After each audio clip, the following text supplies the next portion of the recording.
হাঁসটি ডিমগুলোকে নাপতেছিল। তারপরে মুরগিগুলোকে ডিম পাড়ার জন্য উপরে উঠিয়ে দেয়। এরপর হাঁসটা সব ডিমগুলোকে নিয়ে বাজারে বিক্রি করতে যাইতেছিল। যখনই ডিম পড়ে যাইতেছিল তখনই ধরে নেয়। হাঁস ডিম বিক্রি করার জন্য ভিতরে চলে যায়, আর এইদিকে শিয়াল সেটা দেখে ফেলে।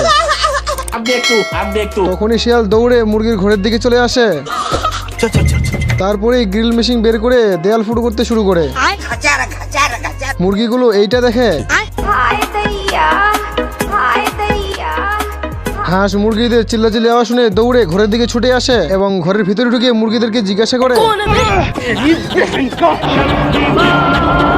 হাঁস তখনই বাইরে বের হয়ে দেখে যে এইটা তো একটা ডাকাত, আর ডাকাতি করতে আমার ঘরে এসেছে। তারপরে ব্যাগের ভিতর থেকে মুরগির ঠ্যাং বের করে। তারপর ঘুরে আবারও নিজের বাড়ির দিকে যাইতেছিল। তখনই মাথায় একটা বুদ্ধি চলে আসে। তখনই হাঁস দৌড়ে কুত্তার কাছে চলে আসে।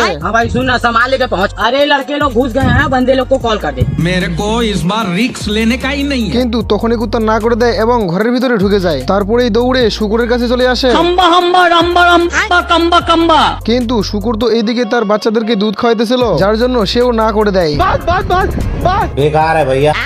তখনই হাঁসের আরেক বন্ধুর কথা মনে পড়ে যায়। এরপর দৌড়ে এসে পানির উপরে লাফ দেয়। পানির ভিতরে এসে মাছকে বলতে শুরু করে, खत्म हो गया भैया मैटर, खत्म हो गया मैटर, चैप्टर क्लोज हो गया। ये कैसे हो गया? কিন্তু মাছ তো পানির বাইরে আসতে পারবে না, যার জন্য মাছও না করে দেয়। पुलिस की তখনই হাঁস ভাবে সে একাই শিয়ালের মোকাবেলা করবে, আর এইদিকে শিয়াল সব মুরগিগুলোকে ধরে বস্তায় ভরতেছিল। তখনই হাঁস সেখানে চলে আসে এবং শিয়ালের লেজ ধরে টানতে শুরু করে। তারপরে শিয়াল মুরগির বস্তা কাঁধে নিয়ে সেখান থেকে পালাইতে শুরু করে। তখনই হাঁস শিয়ালের উপরে রেগে যায় এবং ফুল স্পিডে দৌড়াইতে শুরু করে।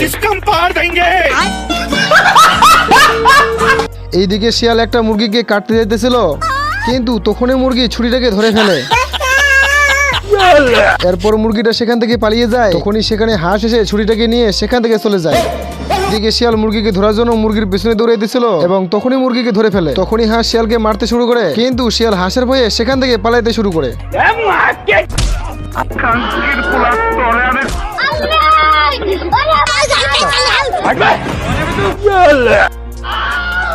আমার মাফ করে দে হুজুর, আমার ভুল হয়ে গেছে।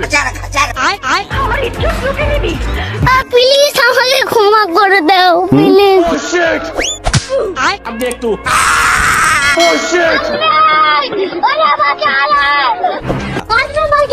শিয়াল দৌড়িয়ে পালাইতেছিল। তখনই শিয়ালের লেজের উপরে একটা গাছ পড়ে যায়। শিয়াল তখনই লেজ ছেড়ে দিয়ে পালিয়ে যায়। তারপরে হাঁস শিয়ালের লেজকে ঝান্ডা বানিয়ে নেয় এবং মুরগিদেরকে ফিরিয়ে নিয়ে আসে।